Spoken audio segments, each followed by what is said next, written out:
Welcome guys to another video. Today we will be learning of how to balance out an equation. Now most of you are familiar with the guess and check method.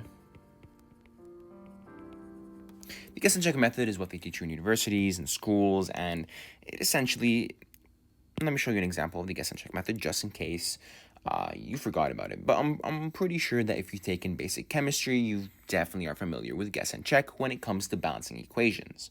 So let's go ahead and look at an example of guess and check. So we have NCl3 yields N2 plus Cl2. This is a decomposition reaction, by the way, just in case you're unfamiliar. This is a decomposition reaction. Okay, 3 here is an odd number, therefore most likely we need 2 here, since we know that these two are even, right? Well, now we have 2 here, so we have 6 chlorines. Therefore, we simply add 3 at the beginning of chlorine, and we have 2 nitrogens, which is already balanced. And there we go. It's a balanced equation. 2NCl3 yields N2 plus 3Cl. Let's look at a much more complicated one. So if we go ahead and take, let's say, NiOH2, which is a solid. And we go ahead and add hydrochloric acid, which is in the aqueous solution. It will yield NiCl2, which is the aqueous solution, plus H2O, the liquid. Okay. This is also it's not that difficult. It's not that difficult of an equation. However, we're going to do it using something called the algebraic method. Okay. So what's this algebraic method? First, we need to assign our variables A, B, and C. We can go ahead and get rid of this.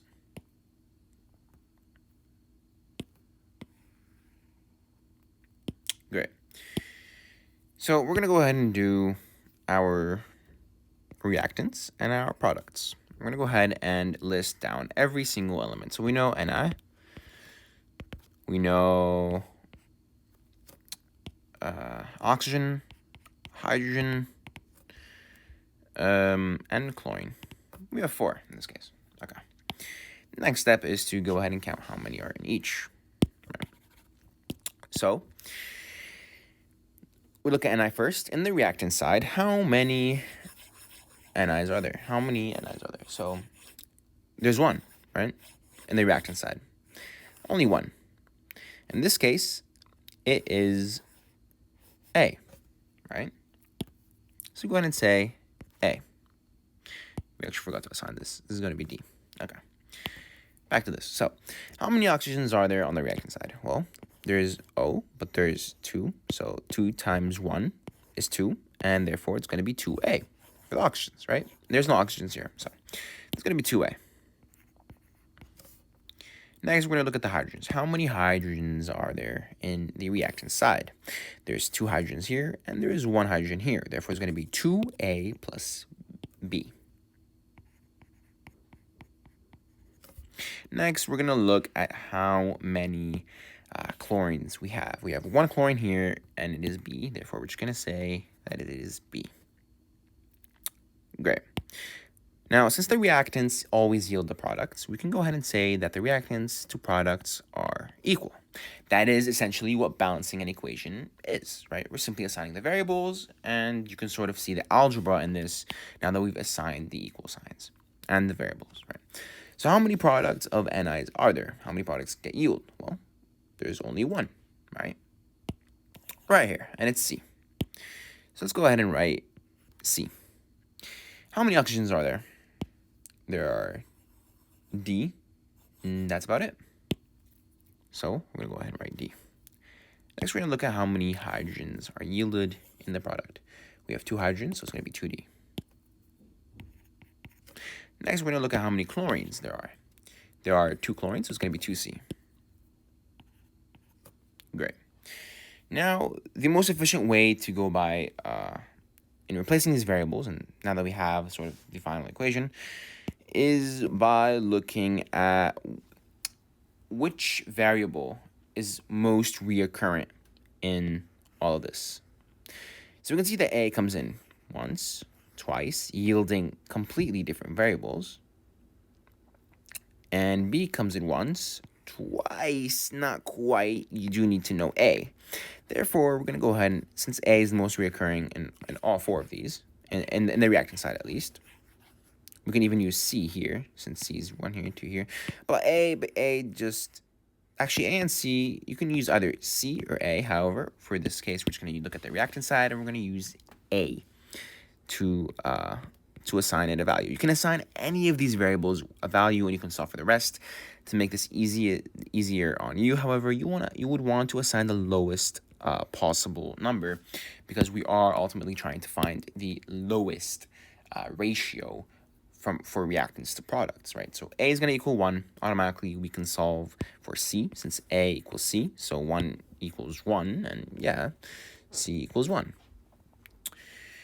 Now we also know that 2A equals D. 2 times 1 equals D. So now we know that D equals 2. Right. What is left to solve is B. Right. So how would we do that? We know the value of C. 2C equals B. We know the value of C is 1. Therefore, B has to equal 2. Right? Since 2 times 1 yields B, B equals 2. We got to write that. B equals 2. And we're over. This is it. It's quite simple, nothing too complicated. Algebraic method that is quite fast, easy, and reliable, much more than the guess and check method. Let's go ahead and rewrite it with the proper variables. A, B, C, and D. So this is going to yield NiOH2 plus B, which is 2 HCl equals C. I'm going to move this right down here. Equals C, which is 1. So NiCl2 plus D, which in this case is 2. So it's going to be 2H2O. Make sure you like, share, comment down below what you would like to see next. And yeah, we'll see you next time.